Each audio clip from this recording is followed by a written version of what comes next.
My next job is to check the ignition timing with this timing tool. I think the later bikes had this, I'm not sure if the earlier ones did, but this is a special timing tool and it's going to go in just here. This timing plug apparently has to go in this way around, never the other way, so I'm going to turn the engine over using the kickstart till I can squeeze this in. It should line up fairly well with the ignition timing system that I've got on this bike, the electronic one, and so it should be there or thereabouts, so I'll know roughly where to put it in. Now that plug went in pretty solidly, so I know it's in the right position, so I have to check that this timing mark is lining up perfectly with the timing mark on the rotor. So that's this one here, you can see a little white line, and on the inside there is a corresponding mark to show where the ignition should be. Now that's a bit interesting because according to that, that's 180 degrees out. Interesting. So I've just checked the ignition timing again and it's perfectly okay.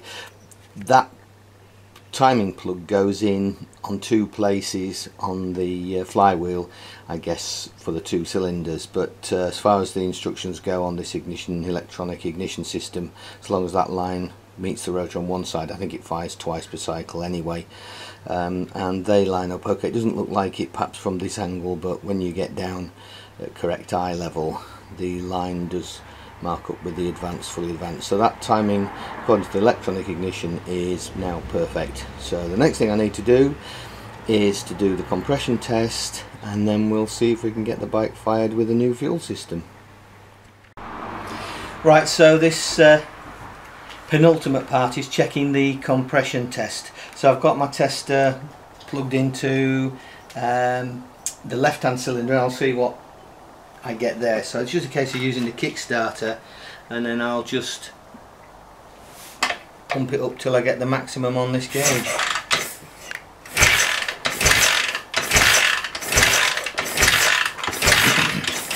Right, so it's topped out at just below 90, so that's 67, well just over 80, about 85.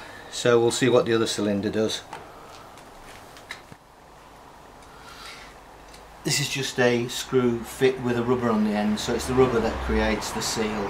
So it doesn't need to go in tight like a spark plug. So let's see what we get off this cylinder.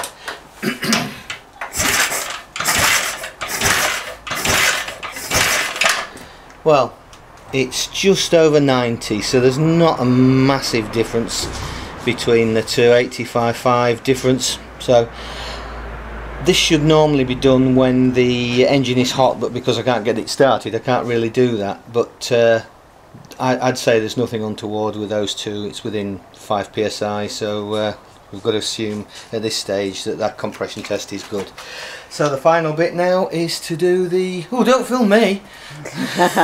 The final bit is to run some fuel into it. I've set up this temporary fuel supply, so now I've got a perfectly clean fuel coming down, down to both carburetors, through filters and into the carburetors. I have had a little bit of a start on it. It started for a few seconds, but it's a real pig to start. So I'm just going to try it again, see if I can get anything going again. I've had to kick it rapidly. It just won't kick from a single kick.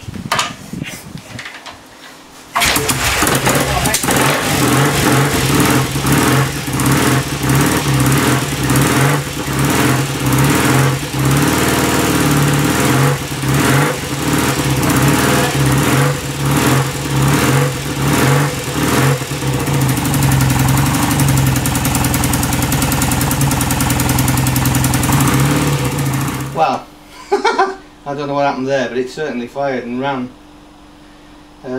So still a confusion as to why. Let's try it one more time.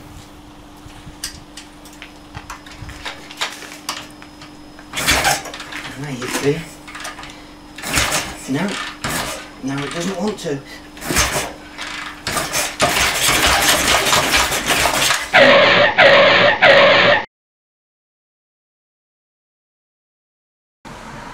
Well, don't I feel like an idiot.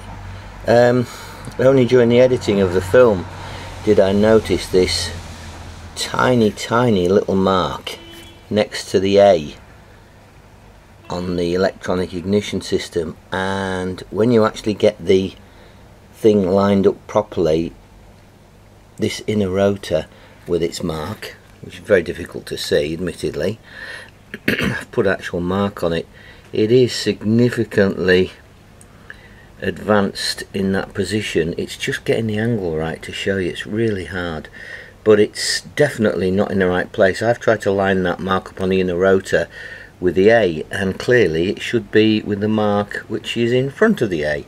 So that could be all that I've been having a problem with.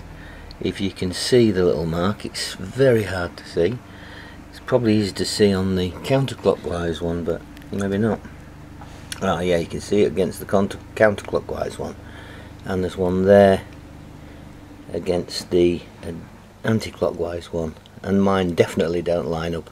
I'd say that could be 5 or 6 degrees out. So right, well, let's try again. I'll adjust these 2 screws, turn that round so those marks line up when you're looking directly at it from the correct angle, and we'll see if that's been the problem.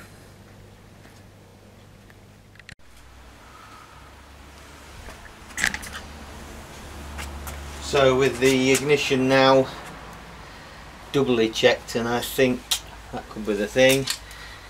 Ignition on, carburetors both tickled. Right, a bit of throttle. Let's try.